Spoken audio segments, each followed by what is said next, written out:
Hi friends, welcome to IAS APPSC TSP Lectures. APPSC group 1 prelims time table అయితే మీతో share చేస్తున్నాను. ఇది number of days అయితే నేను పెట్టను, ఎందుకంటే చాలామందికి కొన్ని సబ్జెక్ట్స్ స్ట్రాంగ్ ఉంటారు, కొంతమంది వీక్ ఉంటారు. ఓకే, అది మీకు తగినట్టుగా ఎన్ని డేస్ ఇన్వెస్ట్ చేయాలి, ఎంత టైం ఇన్వెస్ట్ చేయాలి అనేది మీరే క్యాలిక్యులేషన్ చేసుకోండి. నేనైతే ఈ పర్టికులర్ వీడియోలో హై టాపిక్స్ లిస్ట్ అంతా కూడా ఇచ్చేస్తాను సబ్జెక్ట్ వైజ్. అలాగే కొన్ని రిసోర్స్ కూడా ఏవైతే రిఫర్ చేస్తే మంచిదో అది కూడా మీకు సజెషన్ కింద ఇస్తున్నాను. ఎందుకంటే లాస్ట్ టైం ఈ స్ట్రాటజీస్ అన్ని కూడా వర్కౌట్ అయ్యాయి ఏపీఎస్సీ గ్రూప్ 1 ప్రిలిమ్స్లో. అండ్ మొన్న రీసెంట్గా జరిగిన టీఎస్పీసీ గ్రూప్ 1 ప్రిలిమ్స్లో కూడా 73% క్వశ్చన్స్ అయితే కవర్ అయ్యాయి మన ఫ్లాగ్షిప్ గైడెన్స్ ప్రోగ్రామ్ నుంచి. అండ్ ఇది కాకుండా last time APSC group 1 final results అయితే వచ్చాయి. సో దాంట్లో మన గైడెన్స్ బ్యాచ్ నుంచి ఒకరికి డెప్యూటీ కలెక్టర్, అలాగే నలుగురికి ఎంపీడీఓస్ అయితే వచ్చాయి. అండ్ టోటల్ 18 మెంబర్స్కి ఇంటర్వ్యూ కాల్స్ అయితే రావడం జరిగింది. ఇవన్నీ వాళ్ళు ఇచ్చిన టెస్ట్ మాన్యువల్స్. అండ్ గ్రూప్ 1తో పాటు గ్రూప్ 2లో కూడా సెలెక్ట్ అవ్వడం జరిగింది లాస్ట్ గైడెన్స్ బ్యాచ్ నుంచి. అండ్ మొన్న రీసెంట్గా టీఎస్పీసీ గ్రూప్ 1 ప్రిలిమ్స్ జరిగింది, దాంట్లో 73% క్వశ్చన్స్ అయితే కవర్ అవడం జరిగింది. సో మెయిన్గా ఇక్కడ ఎందుకు వాళ్ళకి ప్లస్ అయింది టీఎస్పీసీ గ్రూప్ 1 ఫ్లాగ్షిప్ గైడెన్స్ వాళ్ళకంటే, చాలా వరకు కూడా వాళ్ళకి టెక్నిక్స్ ఏవైతే నేను చెప్పానో ఈ ఫ్లాగ్షిప్ గైడెన్స్ ప్రోగ్రాంలో, ఆ టెక్నిక్స్ వల్ల 25 to 35 మార్క్స్ అనేవి ప్లస్ వచ్చినాయి. మన దాని నుంచి హైయెస్ట్ ఎంత అంటే 102. అంటే రీసెంట్గా అఫీషియల్ ఆన్సర్కి ఏది వచ్చింది దాని ప్రకారం 102 ఒకరికి, తర్వాత 98, 96, 93 ఇలాగా 90+ స్కోర్స్ అయితే కొంతమందికి వచ్చాయి. 80+ అయితే చాలామందికి వచ్చాయి. 70+ అయితే ఇంకా నంబర్ ఆఫ్ ఉన్నాయి. ఓకే, సో అందరూ నాకు కామన్గా చెప్పింది అంటే, మెయిల్ చేసింది అంటే అఫీషియల్కి, ముందు ప్రైవేట్కి అన్ని చూసుకుంటే టెక్నిక్స్ వల్ల చాలా బాగా హెల్ప్ అయింది అనేది. ఆ టెక్నిక్స్ వల్ల ఎక్స్ట్రా 25 to 35 మార్క్స్ ఆ రేంజ్లో తెచ్చుకున్నారు చాలామంది. అంత లెంగ్తీ పేపర్, అంత కష్టమైన పేపర్, అండ్ కంప్లీట్గా out of the box questions అయితే రావడం జరిగింది. సో దాంట్లో మన టెక్నిక్స్ అనేవి చాలా ఇంపార్టెంట్ రోల్ అయితే ప్లే చేసాయి. ఆ ఎక్స్ట్రా మార్క్స్ స్కోర్ చేసుకోవడం వల్ల వాళ్ళు ఫుల్ కాన్ఫిడెన్స్ ఇప్పుడు మెయిన్స్ కూడా ప్రిపేర్ అవుతున్నారు. ఇప్పుడు ఏపీఎస్సీ గ్రూప్ 1 కూడా మన ఫ్లాగ్షిప్ గైడెన్స్ ప్రోగ్రాంలో ఈ స్కిల్ సెట్ వీడియోస్ అయితే మనం ఇస్తున్నాం. దాంతోపాటు స్టడీ మెటీరియల్, అలాగే గైడెన్స్ వీడియోస్ కూడా మనం ఇస్తున్నాం ప్రిలిమ్స్ పాయింట్ ఆఫ్ వ్యూలో. ఇవన్నీ కూడా చాలా చాలా important examination point of. Study material చాలా బాగా వర్కౌట్ అయింది లాస్ట్ టైం ఏపీఎస్సీ గ్రూప్ 1 ప్రిలిమ్స్లో.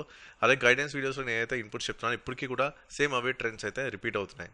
కాబట్టి ఇవన్నీ కూడా ఫాలో అండి, డెఫినెట్గా మీకు ఏపీఎస్సీ గ్రూప్ 1 ప్రిలిమ్స్ అనేది క్వాలిఫై అవ్వడానికి ఛాన్సెస్ అయితే ఎక్కువ ఉంటాయి. అండ్ ప్రీవియస్ క్వశ్చన్స్ కూడా మనం ఇస్తున్నాం. సో దీనివల్ల అడ్వాంటేజ్ అంటే, last time APSC group 1 ప్రిలిమ్స్లో 30% of the questions direct or indirectly ఈ ప్రీవియస్ పేపర్స్ నుంచే రావడం జరిగింది. That to other state PSC questions నుంచే ఎక్కువ రావడం జరిగింది. సో దీన్ని మీరు అడ్వాంటేజ్ కింద తీసుకోవాలి ఈ లాస్ట్ 45 డేస్లో. నెక్స్ట్ ఏంటంటే, గ్రూప్ 1 మెయిన్స్లో మీకు మాడ్యూల్ వైజ్ ప్రీవియస్ క్వశ్చన్స్ కూడా ఇస్తున్నాం. దీని అడ్వాంటేజ్ ఎంతవరకు వెళ్ళిందంటే, లాస్ట్ టైం ఏపీఎస్సీ గ్రూప్ 1 మెయిన్స్లో 70% of the questions direct or indirectly వీటి నుంచే రావడం జరిగింది. అండ్ దాంతోపాటు గ్రూప్ 1 మెయిన్ సంబంధించిన గైడెన్స్ వీడియోస్ కూడా మీకు ఇస్తున్నాను. అండ్ ఈ ఫ్లాగ్షిప్ గైడెన్స్ ప్రోగ్రామ్ కనుక మీకు ఇంట్రెస్ట్ ఉంటే, మీరు ఈ సెల్ఫ్ స్టడీ ప్రోగ్రాంలో మీరు జాయిన్ అవ్వచ్చు మా ఫ్లాగ్షిప్ గైడెన్స్ ప్రోగ్రాంలో. అండ్ ఇంకా మీకు ఏమైనా కోర్స్ సంబంధించిన డీటెయిల్స్ కావాలనుకున్నా, మీకు ఇంట్రెస్ట్ ఉన్నా సరే మీరు ఈ నెంబర్కి కాంటాక్ట్ చేయొచ్చు, 8143746589. దీంట్లో ప్రిలిమ్స్ సంబంధించిన ప్రీవియస్ క్వశ్చన్స్ ఇవ్వడం జరుగుతుంది, గైడెన్స్ వీడియోస్ ఇవ్వడం జరుగుతుంది, దాంతోపాటు స్టడీ మెటీరియల్స్ కూడా ఇవ్వడం జరుగుతుంది. అండ్ ఇప్పుడు ఒక్కొక్క సెక్షన్ బట్టి మీకు చెప్తున్నాను ఇంపార్టెంట్ టాపిక్స్. ఈ టాపిక్స్ మాత్రం అస్సలు మిస్ అవ్వదు. ఇవన్నీ కూడా హైడ్ టాపిక్స్. చాలా పేపర్స్ అనలైజ్ చేసి, కొన్ని హండ్రెడ్స్ ఆఫ్ పేపర్స్ అనలైజ్ చేసి వేరే స్టేట్ పిఎస్సీ, యూపీఎస్సీ, అలాగే ఏపీఎస్సీ కలిపి ఇస్తున్న హైడ్ టాపిక్స్ లిస్ట్ ఇది. జనరల్గా యూపీఎస్సీ సివిల్ సర్వీస్లో ఎప్పుడూ కూడా మనకి ఇండస్ వ్యాలీ సివిలైజేషన్ వేదిక నుంచి కానీ, లేకపోతే జైనిజం, బుద్ధిజం నుంచి కానీ కంపల్సరీ క్వశ్చన్స్ ఉంటాయి, అటు ప్రిలిమ్స్లో కానీ ఇటు మెయిన్స్లో కానీ. ఎప్పుడు కూడా ఇండస్ వ్యాలీ సివిలైజేషన్, వేదికేజ్ దీన్ని ఒక బ్లాక్ కింద తీసుకోవాలి మీరు. అలాగే జైనిజం, బుద్ధిజం వీటిని ఒక బ్లాక్ కింద తీసుకోవాలి. ఓకే, ఈ 4 కూడా చాలా చాలా చాలా ఇంపార్టెంట్ ఏరియాస్. అండ్ వీటి నుంచి క్వశ్చన్స్ రావడానికి 100% ఛాన్సెస్ అయితే ఉన్నాయి. అండ్ నెక్స్ట్ ఇంపార్టెంట్ థింగ్ అంటే Mauryan art and architecture. Even మొన్న రీసెంట్ ఎగ్జామ్స్లో కూడా ఈ మౌర్యన్ ఆర్ట్ అండ్ ఆర్కిటెక్చర్ మీద కూడా క్వశ్చన్స్ అయితే రావడం జరిగింది. అలాగే శాతవాహనాస్, ఎందుకంటే మనకి ఏపీ హిస్టరీతో రిలేట్ అయింది కాబట్టి శాతవాహనాస్ కూడా చాలా చాలా ఇంపార్టెంట్. అలాగే గుప్తా ఎంపైర్, కాకతీయాస్, చాళుక్యాస్, విజయనగరం ఎంపైర్, ఇది చాలా చాలా hide area, especially UPSC civil సర్వీసెస్లో. అలాగే భక్తి movement and Sufism, Delhi sultanate. And next చాలా చాలా ఇంపార్టెంట్ ఏరియా అటు యూపీఎస్సీకి, అదర్ స్టేట్ పిఎస్సీకి, అలాగే ఏపీఎస్సీ కూడా governor generals and viceroys. Delhi Sultanate ఎక్కువ కూడా ఎకనామిక్ హిస్టరీ బ్యాక్గ్రౌండ్ నుంచి ఎక్కువ క్వశ్చన్స్ అయితే రావడానికి అవకాశం ఉంది. అండ్ టెక్నాలజీ బేస్డ్ క్వశ్చన్స్ కూడా ఎక్కువ అయితే వస్తున్నాయి. అవి రీసెంట్ ఎగ్జామ్స్లో కూడా మనకు కనిపించాయి. అండ్ మెయిన్గా మోడర్న్లోకి వచ్చేసరికి ఎక్కువ ఫోకస్ ఏరియాస్ అనేది వీటి మీద ఉన్నాయి. ట్రైబల్ అండ్ పీసెంట్ రివోల్ట్స్, అలాగే social religious and anti caste movements, important personalities already మనకి సిలబస్లో అది మెన్షన్ చేశారు. అండ్ మెయిన్గా క్వశ్చన్స్ యొక్క ప్యాటర్న్ చూసుకున్నా సరే క్రానలాజికల్ ఆర్డర్ ఆఫ్ ఈవెంట్స్లోనే వాళ్ళు ఎక్కువ అడుగుతున్నారు. అలాగే next colonial rule in India, political administrative organization, social economic setup, వీటి మీద క్వశ్చన్స్ అయితే వస్తున్నాయి. అలాగే important reports, sessions, acts, committees ఏవైతే బ్రిటిష్ పీరియడ్లోనే అవి కూడా అడుగుతున్నారు. అలాగే current affairs point of view ఎక్కువ బర్త్ యానివర్సరీని బేస్ చేసుకొని క్వశ్చన్స్ అయితే వస్తున్నాయి. అలాగే రీసెంట్గా యునెస్కో వరల్డ్ హెరిటేజ్ సైట్ అయింది, సో వాటి మీద బేస్ చేసుకుని క్వశ్చన్స్ అయితే వస్తున్నాయి. ఇవి కూడా చూసుకోవాలి కరెంట్ అఫైర్స్ పాయింట్ ఆఫ్ వ్యూలో. ఇంతకుముందు ఇచ్చిన పేపర్స్ అది కనుక మనం కరెక్ట్ డీకోడ్ చేసుకుంటే ఈ క్వశ్చన్స్ అన్నీ కూడా మీకు ఇచ్చాను కదా, క్వశ్చన్స్ మీకు చూపిస్తున్నాను కదా, ఇవన్నీ కూడా NIOS నుంచే రావడం జరిగింది. కంప్లీట్గా మీకు ఏంటంటే ఆ లింక్ కూడా జస్ట్ మీకు మెన్షన్ చేసి వదిలాను. అంటే APPSC తాలూకా రీసోర్స్ ఏంటో కూడా మనం డీకోడ్ చేస్తే అప్పుడు మన ప్రిపరేషన్ చాలా వరకు ఈజీ అవుతుంది. ఇవన్నీ కూడా క్వశ్చన్స్ చూడండి NIOS నుంచే రావడం జరిగింది. ఓకే, సో ఇప్పుడు ఓవరాల్గా మీకు ఏంటంటే ఈ లాస్ట్ రివిజన్ టైం తక్కువ ఉంది కాబట్టి మీకు సింపుల్ ఫార్మాట్లో మీకు చెప్తాను. అండ్ మినిమం ప్రిపరేషన్తో మ్యాక్సిమం బెనిఫిట్ వచ్చేలాగా మీకు కొన్ని రీసోర్స్ అయితే మీకు చెప్తాను. ఫస్ట్ రీసోర్స్ NIOS, తర్వాత లూసెంట్ జీకే, తర్వాత అదర్ స్టేట్ PSC క్వశ్చన్స్ మన ఫ్లాగ్షిప్ గైడెన్స్ ప్రోగ్రామ్లో ఇచ్చాను. ఎందుకంటే 30 క్వశ్చన్స్ కాబట్టి దీంట్లో లాస్ట్ టైం APPSC గ్రూప్ 1 మెయిన్స్లో only other state PSC questions ఇచ్చే డైరెక్ట్గా మనకి 10 క్వశ్చన్స్ వచ్చాయి. ఇండైరెక్ట్ ఫార్మాట్లో ఇంకా 8 ఉన్నాయి. అంటే 18 questions out of 30 other state PSC questions నుంచే రావడం జరిగింది. సో అంత అడ్వాంటేజ్ అనమాట. కాబట్టి కంపల్సరీ ఫ్లాగ్షిప్ గైడెన్స్ ప్రోగ్రామ్లో మీకు అదర్ స్టేట్ PSC క్వశ్చన్స్ ఇస్తున్నాం కదా, అది కంపల్సరీ మీరు ప్రిపేర్ అవ్వాలి. దాంతోపాటు లూసెంట్ జీకే కానీ NIOS కానీ ఏదైనా పర్లేదు. Next constitution, polity, social justice and international relations. దీంట్లో మెయిన్ హై టాపిక్స్ ఏంటంటే పార్లమెంట్ అండ్ స్టేట్ లెజిస్లేచర్. ఇది UPSC సివిల్ సర్వీస్లో కూడా టాప్ ప్రయారిటీ ఉన్న టాపిక్. అండ్ దీని నుంచే మ్యాక్సిమం క్వశ్చన్స్ అయితే వస్తున్నాయి. ఇది ఫస్ట్ ప్రయారిటీగా ఉంది ఇప్పటికీ కూడా UPSC సివిల్ సర్వీస్లో లాస్ట్ 7 years నుంచి. కాబట్టి పార్లమెంట్, స్టేట్ లెజిస్లేషన్ అనేది చాలా చాలా ఇంపార్టెంట్ ఏరియా. ఇది ఫస్ట్ ప్రయారిటీ కింద మీరు ఉంచుకోండి. తర్వాత ఫండమెంటల్ రైట్స్, తర్వాత ఫండమెంటల్ డ్యూటీస్, తర్వాత DPSP, తర్వాత ఇవల్యూషన్ ఆఫ్ ఇండియన్ కాన్స్టిట్యూషన్, తర్వాత పంచాయతీ రాజ్, తర్వాత రైట్స్ ఇష్యూస్, తర్వాత international relations maximum current affairs based అయితే మనకు వస్తాయి. నెక్స్ట్ ఇంపార్టెంట్ ఇష్యూస్, ఏజెన్సీస్ అవి చూసుకోవాలి. అలాగే గవర్నమెంట్ స్కీమ్స్ అనేవి చూసుకోవాలి, సెంట్రల్ అండ్ స్టేట్ గవర్నమెంట్ కూడా. ఓకే, ఇవి మనకి constitution, polity, social justice, international relations పరంగా. సో దీనికి ఏం రిఫర్ చేస్తారంటే మీరు అందరికీ తెలిసిందే లక్ష్మీకాంత్. దాంతోపాటు ఫ్లాగ్షిప్ గైడెన్స్లో మీకు వేరే స్టేట్ PSC క్వశ్చన్స్ ఇచ్చాను, అవన్నీ కూడా మీకు కంపల్సరీ చూడాలి, చదవాలి. అండ్ దాంతోపాటు స్టడీ మెటీరియల్ కూడా మీరు రిఫర్ చేయాలి.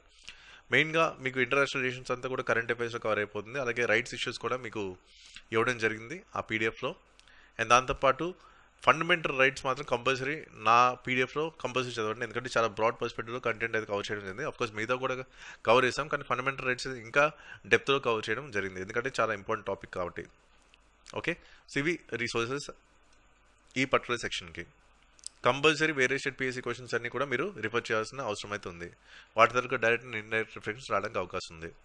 నెక్స్ట్ ఎకానమీకి సంబంధించి చూసుకుంటే ఫస్ట్ ప్రయారిటీ మీకు ప్లానింగ్, అంటే 5 year ప్లాన్స్, తర్వాత నీతి ఆయోగ్, తర్వాత HCA human development index, sustainable development, national income, అలాగే మినిమం సపోర్ట్ ప్రైసెస్. ఇది ఈ MSP మీద మన TSPC గ్రూప్ 1 మెయిన్స్లో కూడా రావడం జరిగింది కరెంట్ అఫైర్స్ బేస్లో. ఎకనామిక్ రిఫార్మ్స్, అలాగే balance of payments, money and banking చాలా చాలా important area, taxation, bifurcation of AP, ఇవి చూసుకుంటే సరిపోతుంది. అండ్ మ్యాక్సిమం క్వశ్చన్స్ అయితే డైరెక్ట్ ఆర్ ఇండైరెక్ట్లీ వీటి నుంచే రావడానికి అవకాశం ఉంది. అండ్ దాంతోపాటు దీనికి బెస్ట్ సోర్స్ ఏంటంటే మన స్టడీ మెటీరియల్ మాత్రమే. ఓకే, ఎందుకంటే చాలా క్వశ్చన్స్ అయితే రిఫ్లెక్ట్ అయ్యి మన 100% కవరేజ్ అయితే వచ్చింది ఎకానమీలో TSPC గ్రూప్ 1 ప్రిలిమ్స్లో. అలాగే UPSC సివిల్ సర్వీస్లో కూడా ప్రతి ఇయర్ కూడా out of 14 questions, 12 questions, 13 questions cover అవుతున్నాయి డైరెక్ట్ ఆర్ ఇండైరెక్ట్లీ. కాబట్టి ఇది చాలా డెప్త్లో డిజైన్ చేసిన కంటెంట్. ఇదంతా కూడా పవర్ ప్లే 1లో మొత్తం మీకు ప్రీవియస్ క్వశ్చన్స్ బేస్డ్ కంటెంట్ అంతా మీకు ఇవ్వడం జరిగింది, ఒక 120 పేజ్. పవర్ ప్లే 2లో మీకు కంప్లీట్ జిస్ట్ ఆఫ్ NCERT ఇచ్చాను. పవర్ ప్లే 3లో ఫుల్ లెంగ్త్ కంటెంట్ అయితే ఇవ్వడం జరిగింది. పవర్ ప్లే 4లో తెలుగు అకాడమీ జిస్ట్ అయితే ఇచ్చేసాను, అదొక బల్కీ బుక్. దాన్ని సింపుల్గా మీకు ఒక 1 line ఫార్మాట్లో 38 pages మీకు ఇచ్చేసాను. పవర్ ప్లే 5లో మీకు AP 5 year ప్లాన్స్ కూడా ఇవ్వడం జరిగింది. ఇలా ప్రతిదీ కూడా కవర్ చేయడం జరిగింది. కాబట్టి వన్ స్టాప్ సొల్యూషన్ మీకు ఏంటంటే ఎకానమీకి మన కంటెంట్. అలాగే జియోగ్రఫీలో ఇంపార్టెంట్ టాపిక్స్ ఏంటంటే major land forms, natural drainage, mineral resources, చాలా చాలా important. National parks, wild life sanctuaries, అలాగే major soil types, major physical divisions, 2011 census. ఎందుకంటే ఇది మనకి సోషల్ జియోగ్రఫీ ఉంది కాబట్టి వీటి నుంచి క్వశ్చన్స్ అయితే వస్తున్నాయి. అలాగే ట్రైబ్స్ మీద కూడా వస్తున్నాయి. ఎకనామిక్ జియోగ్రఫీ మన కంటెంట్ ఆల్రెడీ ఉంది, సోషల్ జియోగ్రఫీ ఆల్రెడీ మన కంటెంట్ ఉంది, ఫిజికల్ జియోగ్రఫీ కూడా మన కంటెంట్ ఉంది. ఇవన్నీ మీరు చూడొచ్చు మన స్టడీ మెటీరియల్లో. అలాగే ఎన్సీఆర్టీస్ కూడా రిఫర్ చేయొచ్చు. ఇంకా మీకు కావాలనుకుంటే పిఎంఎఫ్ఐఎస్ వెబ్సైట్ కూడా మీరు రిఫర్ చేయొచ్చు. అండ్ దాంతోపాటు other state PSC questions flagship గైడెన్స్లో మీకు ఏవైతే ఇచ్చానో అది కంపల్సరీ మీరు సాల్వ్ చేయాలి. Next general mental and psychological abilities. దీనికి ఏం చేస్తారంటే సింపుల్గా మీరు staff selection commission previous questions బాగా సాల్వ్ చేయండి. దానికన్నా ముందు కొన్ని బేసిక్స్ నేర్చుకొని దాంతోపాటు స్పీడ్ మ్యాథ్స్ కూడా నేర్చుకొని దానివల్ల మీకు క్యాలిక్యులేషన్ చాలా ఫాస్ట్గా ఉంటుంది. అండ్ ఎస్ఎస్సి ప్రీవియస్ క్వశ్చన్స్తో పాటు యూపీఎస్సీ సివిల్ సర్వీస్లో సీసాట్ ప్రీవియస్ క్వశ్చన్స్ కూడా మీరు సాల్వ్ చేయండి. ఎందుకంటే దాంట్లో కూడా సైకలాజికల్ ఎబిలిటీస్ అనేవి క్వశ్చన్స్ మీకు చాలా ఎక్కువ ఉంటాయి. అది మీకు హెల్ప్ అవుతుంది. Next science and technology. ఎక్కువ మన questions general science and SNT మీద రావడం జరిగింది టీఎస్పీసీ గ్రూప్ 1 ప్రిలిమ్స్లో. అయితే ఇక్కడ మనకి సైన్స్ అండ్ టెక్నాలజీ మెన్షన్ చేశారు. మెయిన్గా అక్కడ క్వశ్చన్స్ ఎక్కువ ఏ పాయింట్ ఆఫ్ వ్యూలో కనిపించాయంటే ఈ relevance of SNT to the day to day life, వీటి మీద చాలా నెంబర్ ఆఫ్ క్వశ్చన్స్ అయితే కనిపించాయి టీఎస్పీసీ గ్రూప్ 1 ప్రిలిమ్స్లో. అండ్ దాంతోపాటు ఏంటంటే national policy and science technology innovation, ఇది చాలా చాలా ఇంపార్టెంట్ ఏరియా. దాంతోపాటు contribution of prominent Indian scientist, ఇది కూడా ఇంపార్టెంట్ ఏరియా. తర్వాత ఐసీటీ, తర్వాత ఇస్రో, డిఆర్డిఓ, ఈ కరెంట్ అఫైర్స్ బేస్ కూడా మనం బాగా చూసుకోవాలి. అలాగే ఎనర్జీ రిసోర్స్, ఎనర్జీ పాలసీస్, ఇది కూడా చాలా చాలా ఇంపార్టెంట్. దాంతోపాటు బయోడైవర్సిటీ, ఎన్విరాన్మెంట్ పరంగా చూసుకుంటే biodiversity, climate change, international initiatives, ఇది చాలా చాలా ఇంపార్టెంట్. మొన్న కూడా రీసెంట్ ఎగ్జామ్స్లో చాలా ఎక్కువ కనిపించాయి. అండ్ పొల్యూషన్, గ్లోబల్ వార్మింగ్, తర్వాత national action plans on climate change, disaster management, ఇది కూడా చాలా చాలా important area. Biotechnology, nano technology, ఇవి హై టాపిక్స్ ఇవన్నీ కూడా. సో ఇవి ఫస్ట్ చదివి నెక్స్ట్ మిగతా టైం ఉంటే దాంట్లో మీరు చదువుకోవచ్చు. దీనికి ఏం చేస్తారంటే రీసోర్స్ కింద మీ స్పెక్ట్రమ్ బుక్ అయితే అది స్పెల్లింగ్ మిస్టేక్, స్పెక్ట్రమ్ అనేది స్పెల్లింగ్ మిస్టేక్ పడింది, అది ఆర్యూఎం. ఓకే, స్పెక్ట్రమ్ బుక్ అనేది పర్ఫెక్ట్ ఫిట్ మనకి స్టేట్ పిఎస్సీకి, ఎస్ఎన్టీకి, సైన్స్ అండ్ టెక్నాలజీకి, స్టేట్ పిఎస్సీ ఎగ్జామ్స్కి పర్ఫెక్ట్ ఫిట్ అంటే స్పెక్ట్రమ్ బుక్. దాంతోపాటు ఎన్విరాన్మెంట్కి సంబంధించి మీ పిఎంఎఫ్ఐఎస్ రిఫర్ చేయొచ్చు. దాంతోపాటు మన స్టడీ మెటీరియల్ కూడా రిఫర్ చేయండి. స్టడీ మెటీరియల్ కూడా చాలా డీప్గా ఇన్డెప్త్ అనాలిసిస్తోనే మనం ఇవ్వడం జరిగింది. అలాగే కరెంట్ ఈవెంట్స్కి ఏం చేస్తారంటే నేను గైడెన్స్ వీడియోస్లో ఏవైతే ఇన్పుట్స్ చెప్పానో సేమ్ కరెంట్ అఫైర్స్ అవన్నీ కూడా ఫాలో అవ్వండి. నేనైతే డైమెన్షన్స్లో ఇన్పుట్స్ అన్నీ ఇచ్చానో అవన్నీ కూడా మీరు నోట్ చేసుకొని సేమ్ అదే మీ కరెంట్ అఫైర్స్ ప్రిపరేషన్కి సింక్ చేయండి. డెఫినెట్గా దాని నుంచి క్వశ్చన్స్ అయితే వస్తాయి. అండ్ మొన్న నేను కొంతమందికి కరెంట్ అఫైర్స్ చాలామంది అడిగారు టీఎస్పీసీ గ్రూప్ 1 ప్రిలిమ్స్ ముందు కరెంట్ అఫైర్స్ ఏది బెస్ట్ సోర్స్ అంటే నేను చెప్పే ఇండోలాగస్ కరెంట్ అఫైర్స్ అని. అండ్ దీని నుంచి దగ్గర ఒక 20 నుంచి 25 క్వశ్చన్స్ అయితే రావడం జరిగింది టీఎస్పీసీ గ్రూప్ 1 ప్రిలిమ్స్లో. అండ్ సేమ్ అదే సోర్స్ మీకు కూడా రిఫర్ చేస్తున్నాను, ఇండోలాగస్ కరెంట్ అఫైర్స్. సో ఇది కరెంట్ ఈవెంట్స్కి మీకు సరిపోతుంది. ఇంకా మీకు కావాలంటే స్టడీ ఐక్యూ కానీ జీకే టుడే కానీ మీరు చదవచ్చు కరెంట్ ఈవెంట్స్కి. అండ్ కరెంట్ అఫైర్స్ కూడా మనం అయితే ఇస్తాం. కరెంట్ అఫైర్స్ ఆల్రెడీ ఒక 2 months మనకు పెండింగ్ ఉంది. అది November 12th కల్లా మీకు ఇస్తాను. అలాగే ఏపీ జియోగ్రఫీ ఒకటి పెండింగ్ ఉంది, అండ్ November 14th మీకు ఇస్తాను. స్పెషల్లీ ఏపీ కరెంట్ అఫైర్స్ కూడా కొంచెం డీటెయిల్గానే మీకు కవర్ చేసి మీకు ఇస్తాను. ఓకే, ఇప్పుడు ఏంటంటే కొంచెం ఈ స్కెడ్యూల్ వల్ల బిజీగా ఉంది, అందుకు నేను November 12th మీకు కరెంట్ అఫైర్స్ అయితే ఇస్తాను. November 14th మీకు ఏపీ జియోగ్రఫీ అయితే ఇస్తాను. ఏపీ జియోగ్రఫీ యాక్చువల్లీ సోర్సెస్ అయితే లేవు, అండ్ వికీపీడియా కొన్ని రిఫర్ చేస్తాను సోర్సెస్, అలాగే వేరే సోర్సెస్ కూడా రిఫర్ చేసి కొంచెం ఎగ్జామినేషన్ పాయింట్ ఆఫ్ వ్యూ మీకు కంటెంట్ అయితే బిల్డ్ చేయాల్సిన అవసరం అవుతుంది. సో దానికి కొంత టైం అయితే తీసుకుంటుంది. అండ్ కరెంట్ అఫైర్స్ మొత్తం అంతా కూడా ఇంక్లూడింగ్ ఆంధ్రప్రదేశ్ కరెంట్ అఫైర్స్ కంప్లీట్గా మీకు November 12th ఇవ్వడం జరుగుతుంది. అలాగే ఏపీ జియోగ్రఫీ కూడా November 14th ఇవ్వడం జరుగుతుంది. ఈ రెండే మనకు పెండింగ్, మిగతావన్నీ అయిపోయాయి. ఓకే, కాబట్టి మిగతావన్నీ కూడా చదవండి, చాలా డీటెయిల్గా మీకు ఇవ్వడం జరిగింది. అండ్ ఇది మెయిన్ టాపిక్స్ అనమాట. అలాగే నెక్స్ట్ సెషన్స్లో మీకు మోస్ట్ ఎక్స్పెక్టెడ్ క్వశ్చన్స్ అలాగే ప్రీవియస్ క్వశ్చన్స్ని ఏ విధంగా సింక్ చేసుకోవాలి మీ ప్రిపరేషన్, ఇవన్నీ కొన్ని ఇన్పుట్స్ అయితే మీకు ఇస్తాను. ఇది ఓవరాల్గా మీకు హై టాపిక్స్ లిస్ట్. సో దీన్ని మీరు ఏం చేస్తారంటే ఒక టైం టేబుల్ కింద మీ ఫ్రీక్వెన్సీ ఏదైతుందో మీ స్ట్రాంగ్ ఏరియాస్ అండ్ వీక్ ఏరియాస్ని అనలైజ్ చేసుకొని దాన్ని బట్టి మీరు ప్లాన్ చేసుకోండి. ఇది లాస్ట్ టైం రివిజన్కి సంబంధించిన ఇంపార్టెంట్ టాపిక్స్. సో దీన్ని మీరు ఏంటంటే day wise or session wise మీరు ఒక టైం టేబుల్ కింద మీరు వేసుకొని ప్లాన్ చేసుకోండి. So that's it for the video, and thank you for watching.